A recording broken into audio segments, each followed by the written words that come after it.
नमो विठ्ठला राजया पांडुरंगा, नमो रुक्मिणी माव माऊली ज्ञानगंगा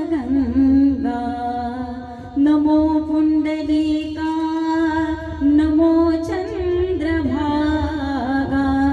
नमस्कार माझा रुक्मिणी पांडुरंगा पांडुरंगा करू प्रथम नमन पांडुरंगा करू प्रथम नमन पांडुरंगा करू प्रथम नमन पांडुरंगा करू प्रथम नमन पांडुरंगा करू प्रथम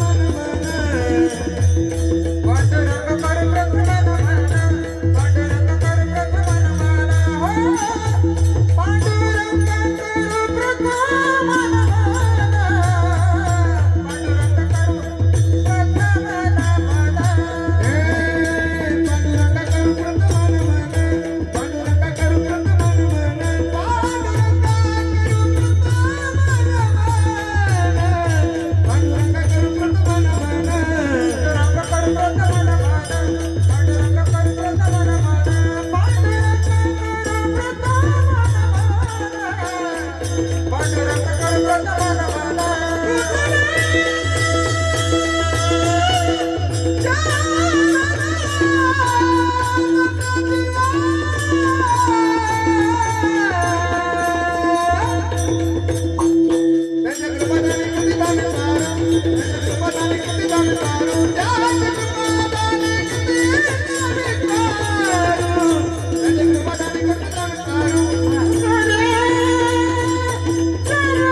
ओम नमो जियाता वेद प्रतिपादा जय जय स्वसंवेदा आत्मारूपा देवा तुझी गणेशो सकलर्तमधी प्रकाशो म्हणे निवृत्तीदासो अवधारी जोजे अलंकापुरी पुण्यभूमी पवित्र इथे नांदतो दान राजा सुपात्र तया आठविता महापुण्यराशी नमस्कार माझा श्री सद्गुरु ज्ञानेश्वरा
वणारी अंडनी सोता रामदूता ब्रह्मंजना महाबळी प्राणदाता सकळा उठवी बळे सौख्यकारी दुःखहारी धूर्त वैष्णव गायका हे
स्वागता धन्य माता पिता तयाचिया पुरी कन्या पुत्र होती जे सात्विक तयाचा हरी गवा ते देवा विठ्ठल विठ्ठल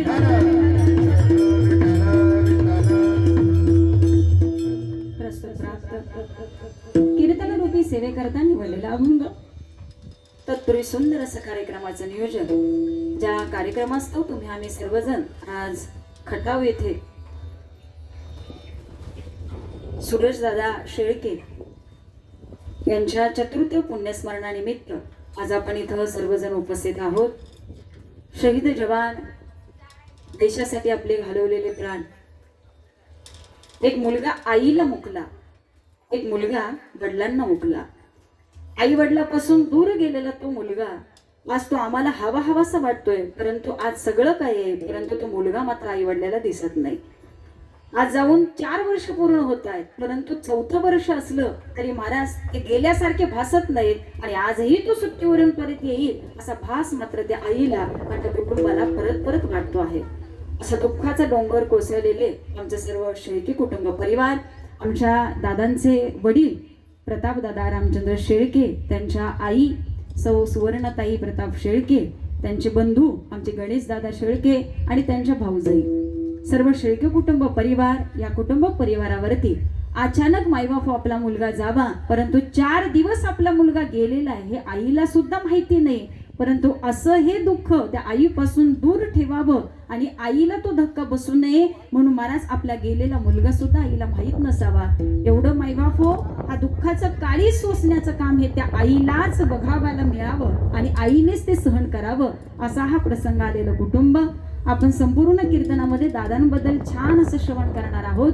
शहीद जवान काय असतो, एक स्वातंत्र्य सैनिक काय असतो आणि आपली देशसेवा काय असते याचं सुंदर चिंतन, सुंदर वर्णन आपल्याला या कीर्तनामध्ये श्रवण करायचं आहे। प्रथमतः सर्व शेळके कुटुंब परिवार या परिवाराचे मी शतशः आभार व्यक्त करते ज्यांनी मला ही कीर्तनाची सेवा दिली। त्या वीर माता आमच्या सूरजदादांच्या आई, त्यांचा स्वतःहून मला कॉल आला आणि आपल्याला हे कीर्तन करायचं आहे। माझ्या अतिशय आणि अत्यंत हृदयाजवळचा आवडीचा भाग आणि आवडीचा विषय म्हणजे देशसैनिक आहे आणि या विषयावरती कीर्तन करायचं म्हटलं तर मी एका पायावर कायमच तयार असते आणि ही सेवा मला मिळावी त्याबद्दल मी खरंच मी स्वतःला धन्य मानते। त्यामुळे प्रथम त्या आईला मी नमस्कार करते, कारण 4 ते 5 कीर्तनकार त्यांच्या समोर होते, त्यातला एक निवडायचा होता, त्यात ते माझं नाव आलं हे मी माझं नशीब समजते। म्हणून पुनश्च एकदा मला मिळालेली ही सुवर्ण संधी आणि या कार्यक्रमाच्या निमित्तानं आपल्या खटाव तालुक्यातले सर्व कलाकार मंडळी बरं का, कीर्तनकार सुद्धा तुमच्या खटाव तालुक्यातलेच आहेत, गेलेले आमचे सूरजदादा सुद्धा आमच्याच खटावचे आहेत, सुंदर अशी गायनाचारी मंडळी मिळाली ती सुद्धा सगळी खटाव तालुक्यातले आहेत, सुंदर असं मृदंगाचारी यासाठी आज इथं उपस्थित राहिले आमचे निलेश महाराज, ते सुद्धा खटाव तालुक्यातीलच आहेत आणि सर्व टाळकरी वारकरी हे सगळे खटाव तालुक्याचे आहेत। त्यामुळं आपला हा घरचा कार्यक्रम, आपल्या लोकांचा कार्यक्रम, पुनश्च एकदा आजच्या या कार्यक्रमासाठी सुंदर गायनाची साथ देण्याकरता आदरणीय दोन्ही कीर्तनकार महाराज मंडळी आहेत बरं का, मी दोघांच्या चरणाचं दर्शन घेते। खरं तर कीर्तनकाराच्या साथीला कीर्तनकार येणं हे विशेष आहे, परंतु कधीही त्यांना हाक मारली, कधीही कॉल केला तरी दोघंही उपस्थित असतात। आदरणीय वंदनीय आमचे नितीन महाराज असतील त्यांच्याही चरणाचं दर्शन घेते, सुंदर असं गायन आणि कीर्तन करणारे आमचे विजयजी महाराज असतील त्यांच्याही चरणाचं दर्शन घेते, त्यांच्या सोबत आलेले आमचे बाबा त्यांच्याही चरणाचं दर्शन घेते, सर्व खटाव भजनी मंडळातील आमचे दोन्ही टाळकरी असतील, आपल्या खटावचं वैभव आमचे नानू महाराज त्यांच्या सौ सुद्धा आज इथं उपस्थित आहेत, त्यांनी आज इथं खरं विना घेतला त्यांच्याही चरणाचे मी दर्शन घेते। पकवाज वादक दादा असतील, महाराज असतील, सुंदर अशी साऊंड सिस्टीम देणारे आमचे दादा असतील त्यांच्याही चरणाचं दर्शन घेते आणि दादांवरती प्रेम करणारा हा समोर बसलेला सर्व महिला वर्ग, पुरुष वर्ग आणि दादांची मित्रमंडळी, सर्व शेळके कुटुंब परिवार तुम्हा सर्वांच्या चरणाचं दर्शन घेते आणि आता जास्तीचं वेळ न लावता मी माझ्या कीर्तन सेवेला प्रारंभ करते। विठ्ठल विठ्ठल विठ्ठल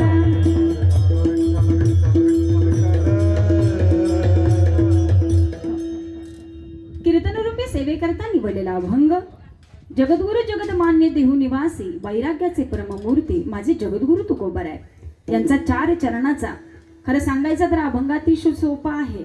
नवनवीन कीर्तनकार महाराज मंडळी असतात ना त्यावेळी सगळ्याच्या आवडीचा पाठ्याचा आणि लगेच या अभंगावरती चिंतन करणारा असा हा अभंग, परंतु खरं सांगते गेली 4 ते 5 वर्षानंतर महाराज मी हा अभंग सेवेला घेतलेला आहे। असं वाटलं की चला आपण आज इथं आलोय तर एका आईनं एक मुलगा गमावला. एका आईच्या पोटी आलेला हा मुलगा असावा. त्या आईनं मायबाप त्या मुलाकरता रात्रंदिवस मायबाप डोळ्यातून पाणी गळावं, परंतु मायबाप आता सगळं काही होतंय, सगळं काही मिळतंय, सगळं मिळालंय, परंतु आता मुलगा मात्र आपल्याला परत मिळणार नाही, ही खंत त्या आई वडिलाच्या हृदयामध्ये कायम स्वरूपाची आहे. म्हणून मला या आई वडिलाला नावारूपाला आणण्याचं काम, या आई वडिलाला थोरत्व देण्याचं काम ही त्यांची मुलं आणि बाळच करू शकतात. आणि त्यातलाच एक पुण्यवान आणि श्रेष्ठ कर्म करणारा आमचा दादा सूरज दादा. आणि या दादाच्या मायबापो नावाने ज्या आई वडिलांना नवीन ओळख मिळावी, अशा आई वडिलाचेही धन्यवाद. त्या आईची कूस मायबापो धन्य असावी की मायबापो ज्या आईनं माझ्या ज्ञानोबरायांना जन्म द्यावा, त्या रुक्मिणी मातेची कूस जशी धन्य आहे, याचा उदो माझ्या पांडुरंग परमात्म्यानं करावा. मायबापो तसाच उदो माझ्या सूरज दादाच्या आईचा कुशीचा करावा. विठ्ठल विठ्ठल विठ्ठल विठ्ठल. मुद्दाम या आई वडिलाचे धन्यवाद व्यक्त करण्याकरता, आई वडिलांचे मायबाप कौतुक करण्याचं काम माझ्या तुकोबरायांनी आणि साक्षात पांडुरंग परमात्म्यांनी आजच्या अभंगामध्ये केलं.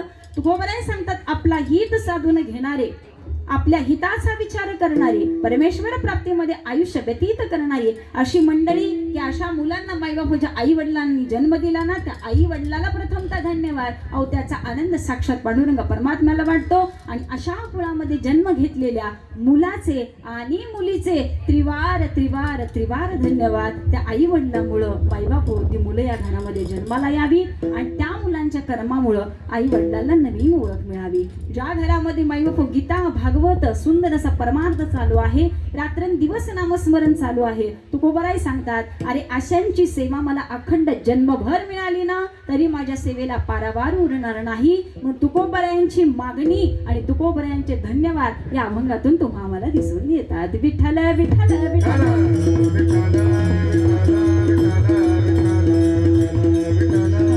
सुंदर असा मागणीपर प्रकरणातला, विनंती प्रकरणातला, स्वतःची इच्छा व्यक्त करणारा आणि इच्छा प्राप्त झाल्यानंतर तुम्हा आम्हाला मिळणारा आनंद मायबाप या अभंगातून आम्हाला व्यक्त होतो. म्हणून महाराज अभंगाची पार्श्वभूमी मांडत असताना म्हणजे तुकोबरायाने आम्हाला जगायला शिकवलं.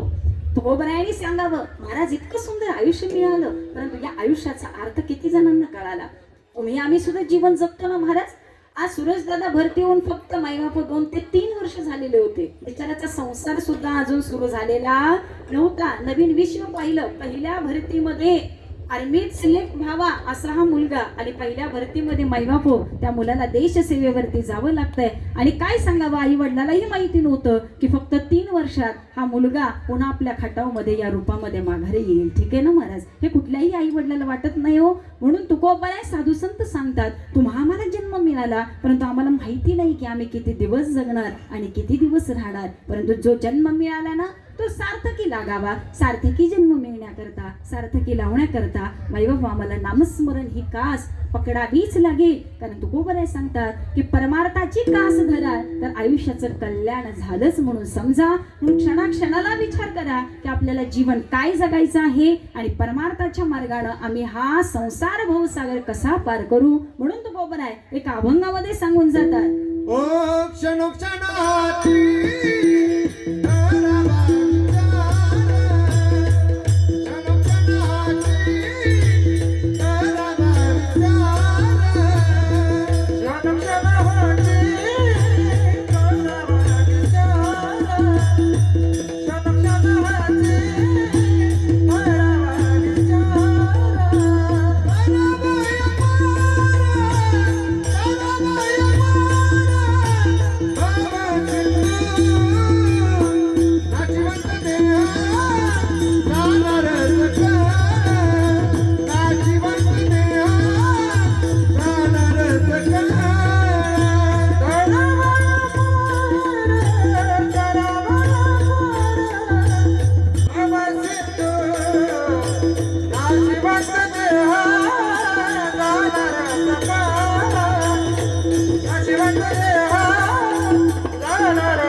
करावा विचार तरावया पार भव सिंधू. सुंदर असं वर्णन करून दिलं महाराज. क्षणाक्षणाला विचार करा, कधी आपल्याला जावं लागेल सांगू शकत नाही महाराज. आणि आता तर काळ असा आलाय की आम्ही कधी जाऊ हे आम्हालाही माहिती नाही. आम्ही देवदर्शनाला जातो काय, देवदर्शनाला गेलो तरी माईबाप पुन्हा आम्ही आमच्या घरी नीट पोहोचेल की नाही हे सांगू शकत नाही महाराज. ठीक आहे ना. आताच लेटेस्ट झालेली बातमी, सुंदर असं माईबाप होते पिकअप मसवडला दर्शनासाठी आलेले ते कुटुंब होतं. कुटुंबातील जवळजवळ 14 माणसं माईबाप होत्या, पिकअपमध्ये होती. काय माहिती त्यांना की आपला हा शेवटचा दिवस असेल. जाता जाता महाराज त्या विहिरीमध्ये ते पिकअप पडावं आणि तिथून एक छोटंसं बाळ, ते जर क्लिप कुणी पाहिली असेल तर महाराज त्या बाळाला ज्यावेळी उचललं ना, ते बाळ जिथं उचलेल तशी माईबाप मान टाकत होतं. ते संपलेलं होतं, परंतु ती क्लिप जरी नुसती पाहिली तर आपल्यासारख्याच्या डोळ्यातनं पाणी आल्याशिवाय राहत नव्हतं महाराज. ठीक आहे ना. त्यामुळे मृत्यू कुठं आणि कसा येईल हे आम्ही सांगू शकत नाही. मग आम्ही काळाची येऊडी पडलं माझे बा, काळाची येऊडी पडलं माझे बा, काळाची येऊडी पडलं माझे बा, काळाची येऊडी पडलं माझे बा, काळाची येऊडी पडलं माझे बा, काळाची येऊडी पडलं माझे बा, काळाची येऊडी पडलं माझे बा, काळाची येऊडी पडलं माझे बा,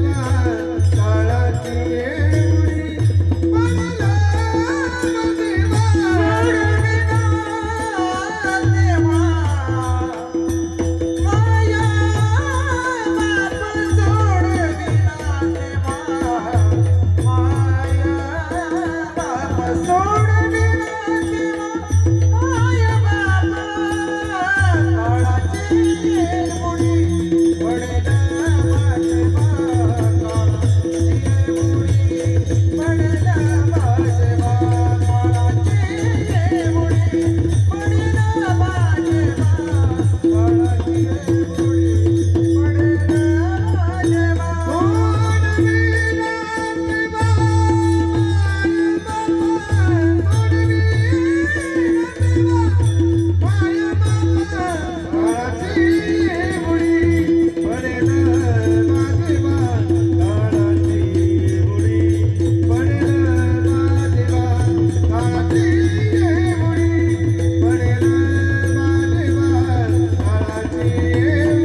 सोड गेला देवा, काळाची बाबुडी पडेल माझे भार, सोडविला तेव्हा माया बाप. माईबापू, काळाने जर घाम घातला ना तर पुन्हा माईबापू त्याच्या पुढे आम्हाला कोण वाचवायला तयार आहे हो सांगा ना. तिथं कोणाचंही काही चालत नाही. आपल्या समोर घडलेल्या घटना येतो. आमच्या सूरज दादाचं सुद्धा असंच झालं महाराज. ठीक आहे ना. जायची वेळ आली होती. 3 वर्षानंतर आमचा दादा जावा. आईला हे माहिती सुद्धा नसावं. माईबाप दारामध्ये येणारे सर्व मित्रमंडळ फक्त काकूंना सांगतायत की काय नाही हो, इकडे हे आहे ते आहे म्हणून जमा होत आहेत. लोक काय एवढी जमा होत आहेत, घरून लोक काय एवढी जात आहेत, त्या आईला काही सुद्धा कल्पना नाही हो. आणि ज्यावेळी ती आई हे सगळं सांगत होती ना माईबाप हो, आजही त्या आईच्या डोळ्यामध्ये पाणी होतं. मी कीर्तन सुरू झाल्यापासून 4 वेळा हे वाक्य बोलले की ते आईचं वाक्य आहे की ताई, माझ्या सूरजनं सगळं काही करून ठेवलं. आम्ही ज्या घरामध्ये राहतोय ते घर माझ्या सूरजनं बांधलं. आम्ही जिथं राहायला आलो ती जागा माझ्या सूरजनं घेतली. घर मायबाप बांधण्याच्या आधी जागा विकत घ्यावी, तिथं घर बांधावं. मायबाप घराच्या भिंती फक्त उभ्या राहाव्यात आणि दादा देशसेवेवरती निघून जावा. घर चालू असताना माईबाप अचानक आमच्या दादाची बातमी कानावरती यावी. सुंदर घरामध्ये राहायला मिळालं दादामुळं. मी सहज विचारलं, तुम्हाला जमीन किती आहे आई? आईने सांगितलं, आम्हाला तशी 1 एकर जमीन होती, परंतु माझा सूरज गेल्यानंतर मिळालेल्या पैशातनं आम्ही राहिलेली जमीन घेतली. आज 5.5 एकर जमीन आमच्या नावावरती आहे महाराज. हे कोणी केलं? फक्त आणि फक्त आमच्या सूरजने केलं. सगळं काही करून गेला. आज आम्ही जीवन जगतोय ते फक्त आणि फक्त त्याच्या जीवावर जगतोय. फक्त आता वाट बघतोय की माझा सूरज परत कधी येईल महाराज. ठीक आहे ना. परंतु आज सगळं काही मिळतंय, परंतु सूरज मात्र बघायला मिळत नाही. त्यावेळी सूरजचं कार्य असंच आहे महाराज. म्हणून आमच्या सर्व देश सैनिकांचं वर्णन करत असताना, ए मेरे बदन के लोगो जरा आँख में भर लो जो शहीद हुए इनकी जरा याद करो कुर्बानी। मेरे वतन के लोगों, जरा आँख में भर लो पानी। जो शहीद हुए उनकी जरा याद करो कुर्बानी। जब घायल हुआ हिमालय खतरे में पड़ी आजाद जब तकती सांस लगे वो झेल रहे थे गोली संगीन पे धर कर माथा हो गए अमर बलिदाने जो शहीद हुए हैं उनकी जरा याद करो कुर्बानी। हे मेरे वतन के लोगों, जरा आँख में भर लो पानी। जो शहीद हुए हैं उनकी जरा याद करो कुर्बानी। हे मेरे वतन के लोगों, हे मेरे वतन के लोगों, जो शहीद हुए हैं उनकी जरा याद करो कुर्बानी। विठ्ठल विठ्ठल विठ्ठल विठ्ठल। आणि तसं हे जीवन आमच्या सुरेश दादांचं होतं. ते आई खरं माईबाप आज डोळ्यातनं पाणी येत आहे, परंतु त्या आईला समजून सांगताना माईबाप आमचेही शब्द थांबतात हो. कारण त्या दादानं अजून नवीन विश्व सुद्धा पाहिलेलं नव्हतं. माईबाप कष्टकरी असावा, मन मिळावं असावा, कुटुंबाला आपलं म्हणून प्रगती पथावर नेण्याकरता रात्रंदिवस धडपड करणारं असं हे व्यक्तिमत्व होतं महाराज. आणि अचानक प्रेमाचं आणि लाडाचं लेकरू ज्यावेळी आईपासून दूर जाताना, अहो साधा आपल्या मंडपात एखादी आई बसलेली असावी, छोटंसं बाळ असावं, परंतु ते बाळ जर आईच्या नजरेसमोर नसेल तर माईबाप हो, आई कीर्तनात बसलेली असली तरी आईचं मन मात्र कीर्तनात दिसत नाही. ती बघते कीर्तनकारांकडं, ऐकते कीर्तन, परंतु तिचं चित्त मात्र कीर्तनामध्ये नाही. तिचं चित्त एकाच बाजूला आहे की आपलं बाळ इकडं कुठं गेलं, तिकडं कुठं गेलं, कुठं पडला तर नाही ना, इकडं तर गेलं नाही ना. का? कारण ती आई आहे महाराज. लेकुराचे गीत, लेकुराचे गीत, लेकुराचे गीत,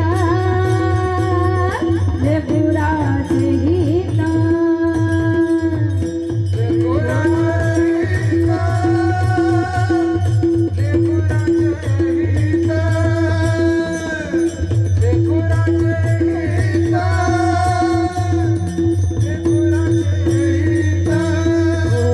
जाने बाबू लीसे चिट्टा, जाने बाबू लीसे चिट्टा, ऐसे करबराची राती, ऐसे करबराची राती, ऐसे करबराची राती, ऐसे करबराची राती.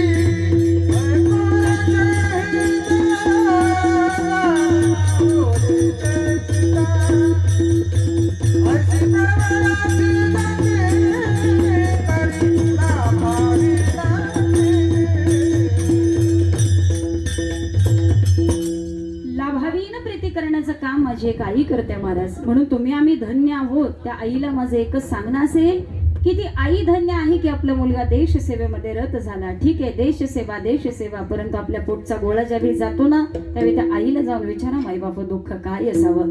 आणि खरं सांगू का, आपला सातारा जिल्हा खरंच धन्य आहे. का?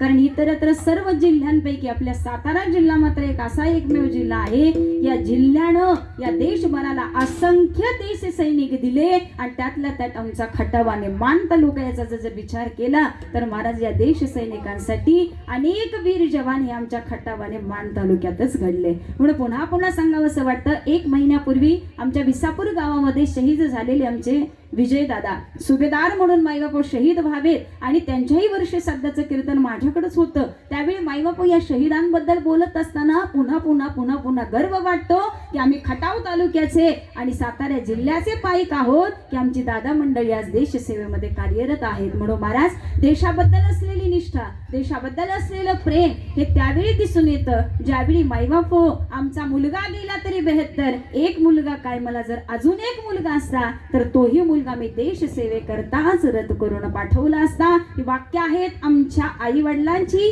म्हणून धन्य आहेत ते आई वडील, धन्य आहेत ते आई वडील की माईबापू ज्याचा उदो समाजाने करावा, ज्याचा उदो जगाने करावा. तुकोबराय म्हणतात, आपल्या स्वहिताचा विचार न करता आपलं कल्याण कशामध्ये आहे याचा विचार करा आणि आपल्या आयुष्याच्या कल्याणाप्रित्यर्थ रात्रंदिवस झटपट करा. मग याच्याकरता माझे साधू संत जागे झाले, माझ्या साधू संतांनी आयुष्याचं कल्याण केलं. स्वतः देव प्राप्ती करावी आणि जगालाही सांगावं की तुम्ही परमार्थाच्या मार्गाने या आणि सुंदर असं माईबापू भगवंताची प्राप्ती करून स्वहिताचा विचार करा, स्वला ओळखा आणि स्वतःमध्येच देवाचं दर्शन करा. म्हणून याचं सुंदर वर्णन करताना ज्यांनी असं कार्य केलं, माईबापू त्याचे आई वडील किती धन्य आहेत. अभंगाचं प्रथम चरण. ओ पुली आई ताजो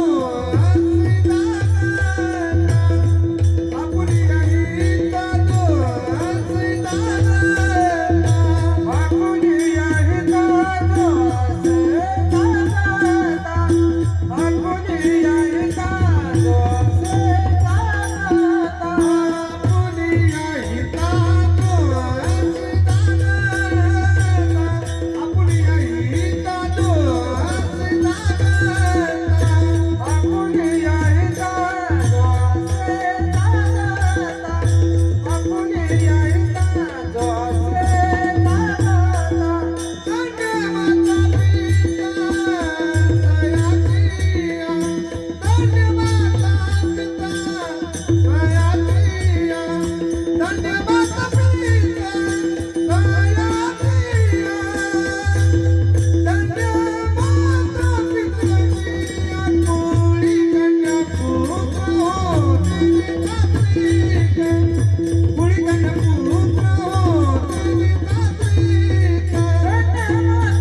तुकोबारायांनी किती सुंदर वर्णन केलं ना पहा. अहो त्या आई वडिलाचे धन्यवाद प्रत्येकाने मानलेच पाहिजे. विचार करा ना, सुंदर असा जन्म मिळाला, सुंदर असं आयुष्य आम्ही पाहिलं, मुलगाला रात्रंदिवस माईबाप घडवावं आणि मुलगा देश सेवेसाठी द्यावा, केवढं काळीज असेल त्या आईचं. तुकोबारायांनी साधू संतांनी माईबाप असंच केलं. ज्ञानोबारायांना माईबाप जन्म मिळावा, ज्ञानोबाराय निवृत्ती दादा सगळी काही मुलं फक्त समाजाकरता यावीत, अवतार घेऊन यावेत. म्हणून पुन्हा पुन्हा सांगावं असं वाटतं की ते माऊली किती उदार असावेत, किती उदार असावेत, समाजाकरता आयुष्य व्यतीत करावं. विचार करा, आम्ही आमचा कुटुंब सोडून आणि आमची मुलं बाळ सोडून आम्ही समाजापर्यंत सुद्धा पोहोचत नाही हो. शेजाऱ्या पाजाऱ्याचा सुद्धा आम्ही जास्तीचा विचार करत नाही. शेजाऱ्या पाजाऱ्यांपेक्षा आमची प्रगती कशी होईल याचाही आम्ही विचार करतो. शेजाऱ्यांपेक्षा आमचं कसं श्रेष्ठत्व असेल याचाही आम्ही विचार करतो. मग जगाच्या सुधारणेकरता आणि या जगामध्ये, या समाजामध्ये अनेक लोक परमार्थामध्ये यावीत, आम्ही जो आनंद घेतला तो आनंद या संसारिक लोकांनी सुद्धा घ्यावा असा मायबाप पूर्ण आयुष्याचा ठावा हा माझ्या साधू संतांचा होता. आणि माऊलींनी सुद्धा आयुष्यामध्ये हेच केलं मायबाप, ठीक आहे ना. म्हणून ज्ञानोबरायांनी संसार न करता सुद्धा हा संसार आम्ही कसा सुखाचा करू म्हणून माझ्या ज्ञानोबरायांनी सुद्धा सांगावं. अवघाचे संसार सुखाचा करेना, अवघाचे संसार सुखाचा करेना, अवघाचे संसार सुखाचा करेना, अवघाचे संसार सुखाचा करेना. आनंद भरेना, आनंद भरेना,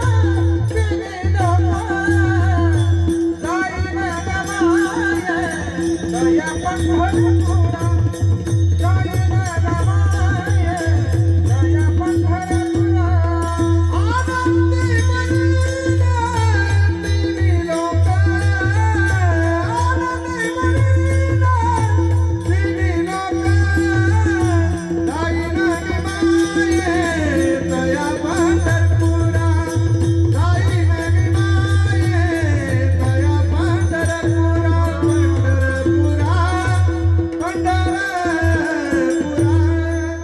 अवघाची संसार सुखाचा कसा करायचा मायबापू हे माझ्या साधू संतांनी तुम्हा आम्हाला सांगावं. संसार तर तुम्ही आम्ही करतोच आहे महाराज, ठीक आहे ना. परंतु आम्ही आमच्या सुखाचा फक्त विचार करत राहिलो. आज मायबापू या निसर्गावरती सुद्धा बोलत असताना मला पुन्हा पुन्हा सांगावं असं वाटतंय हो.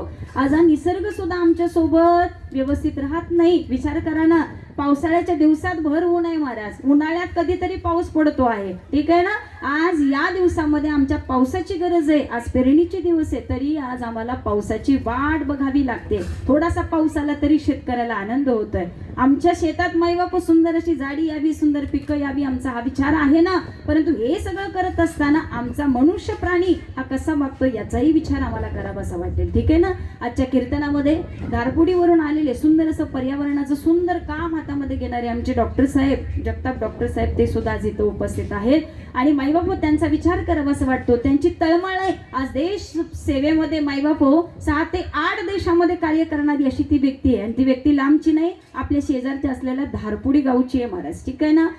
रात्रंदिवस विचार करतायत पर्यावरण जपलं पाहिजे, निसर्ग जपला पाहिजे. आजी झाडं नाही राहिली तर महाराज आम्हाला श्वास सुद्धा घेणं मुश्किल होईल. असं उठता बसता समोर मैबाप एकाच्या बॉडी पडू शकतील का, कारण आता आमच्या ऑक्सिजनची सुद्धा अवस्था आम्हाला माहिती झालेली आहे, ठीक आहे ना. मग आम्ही पेशंट पळवतोय, इथं व्हेंटिलेटर तिथं व्हेंटिलेटर. आज आम्ही पैशावरती मायबाप ऑक्सिजन विकत घ्यायला लागलो, आमची माणसं हॉस्पिटलमध्ये जायला लागली. पुन्हा पुन्हा विचार करा, या आपल्या जीवनाला इतकं हलकं घ्यायची गरज नाही आणि त्याचं संरक्षण करणं हे तुमच्या आमच्या हातामध्ये आहे. आणि हेच देशसेवेचं काम आणि देशाच्या संरक्षणाचं काम हा एक देशसेवक करतो. आणि असंच काम माझ्या साधू संतांनी सुद्धा केलं. म्हणून साधू संत सांगतात की या वारकरी संप्रदायामध्ये मायबाप हो, कीर्तनामध्ये तर तुम्ही रंगला ना तर इथं प्रत्येकाला येण्याचा अधिकार आहे. स्त्रीनी यावं, पुरुषांनी यावं, लहानांनी यावं, थोरांनी यावं. ओ यारे यारे लहान थोरा, यादी बनती नारी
आणि या कीर्तनामध्ये मायबाप नाचायला पाहिजे, डोलायला पाहिजे. म्हणून मायबाप नाचू कीर्तनाचे रंगी,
प्रसार या कीर्तनामध्ये येऊन माईबाप आनंद घेऊन तुम्हा आम्हाला करायचंय.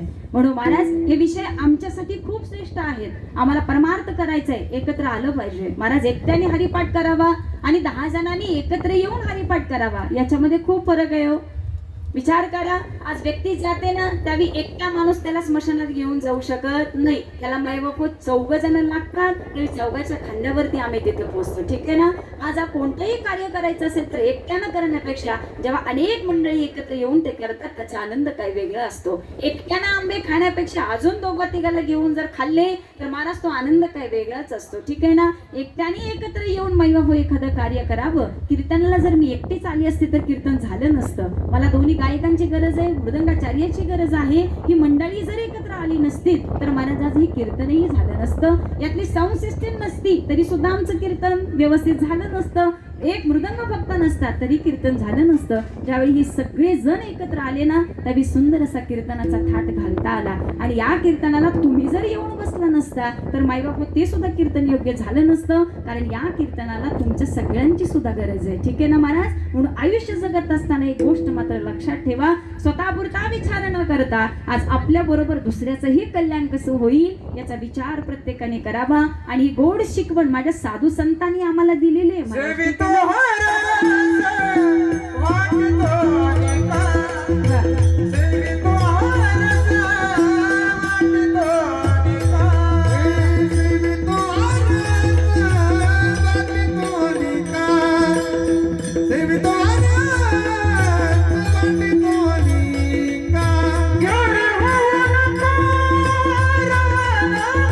रे, घरे भवन विटेवर जाचे पाहुणे समाना, विटेवर जाचे पाहुणे समाना. घरे भावना घरे भावना रानवारी, विटेवर जाचे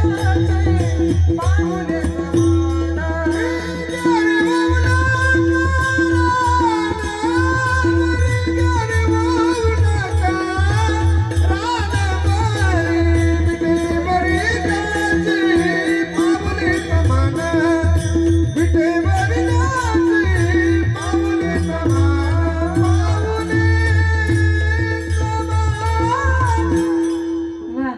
त्या पांडुरंगाचं दर्शन घ्यायचंय. परंतु माईबाप साधू संतांचं कार्य हे असं आहे की माईबाप स्वतः आनंद घेतोय परंतु अनेकांना सोबत घेऊन तो आनंद त्यांनाही देण्याचं काम हे साधू संतांनी केलं महाराज. ठीक आहे ना. जे डॉक्टर साहेब आज इथं आलेले आहेत कीर्तनामध्ये, त्यांनी सहज आकाशवाणीला मागच्या काही दिवसामध्ये माझं कीर्तन झालं. या कीर्तनामध्ये आम्ही सगळी मंडळी होतो. ते कीर्तन माईबाप व्हॉट्सअप ग्रुपला त्या सरांनी ऐकलं आणि अचानक मला कॉल आला. ते बोलले, ताई मी खटाव तालुक्यातल्या धारपुडी गावाच्या आहोत आणि त्यांनी सांगितलं की माझी 40 एकर जमीन धारपुडी या ठिकाणी आहे. या गावामध्ये मी सुंदर असं वृक्षारोपण करण्याचं काम केलं. माझी भरपूर मोठी बाग आहे परंतु या शेजाऱ्या पाजारच्या लोकांनी मात्र मला तशी साथ दिली नाही. ही लोक प्रत्येक जण आपल्या स्वार्थाचा विचार करतोय का त्या बागेमध्ये आमची गुरं कशी चारता येईल. पडीक जमीन आहे हो, मग आमची म्हैस तिथं बांधू, गाय आमची तिथं बांधू. त्यांनी ती सुद्धा परवानगी द्यावी की बाबा ठीक आहे तुमची गायी बांधताय, म्हैस बांधताय, सगळं बांधा परंतु त्याचं नुकसान मात्र होता कामाचं नाही. परंतु तुमच्या आमच्यासारखी लोक इतकी हुशार की आमच्या गाई म्हैशीला सुद्धा त्रास नको आणि हे पडीक आम्हालाच मिळावा. ती मायबाप शेतीमध्ये असलेली झाडं सुद्धा तुमच्या आमच्यासारख्याने ठेवली नाही. तो सगळा खर्च करायचा त्यांनी, अनुदान आणायचं त्यांनी, त्याचं नुकसान झालेलं सोसायचं त्यांनी. शेवटी महाराज मनुष्य आहे ना, किती नुकसान सोचणार परंतु तरी सुद्धा ते सोसायचं. आमच्यासारख्या माणसाने मायबाप झाडच पेटवून दिली हो. ते त्यांना पण नको ना आम्हाला पण नको. केवढा अन्याय हा महाराज. करणारी व्यक्ती एक आहे, त्याचा लाभ सगळ्याला घ्या त्यांनी सांगतायत परंतु आम्हाला लाभ घेता येत नाही. आम्ही त्यांचंही नुकसान करतोय आणि आमचंही नुकसान करतोय. आमचं जगणं असं आहे. त्यामुळे महाराज आम्हाला आमचं जीवन सुद्धा कळत नाही. कारण हा पर्यावरण हा निसर्ग वाचवलाच पाहिजे आणि याचंच संरक्षण करण्याकरता ही सगळी दादा मंडळी मायबाप आज देश सेवेवरती कार्यरत आहेत. ती मंडळी जर तिथं लढत नसतील तर मायबाप कधी सुद्धा कोणत्याही काळ्या रात्री दुश्मन आपल्यापर्यंत पोहोचू शकतो का. तू मेरा कर्मा, तू मेरा धर्म.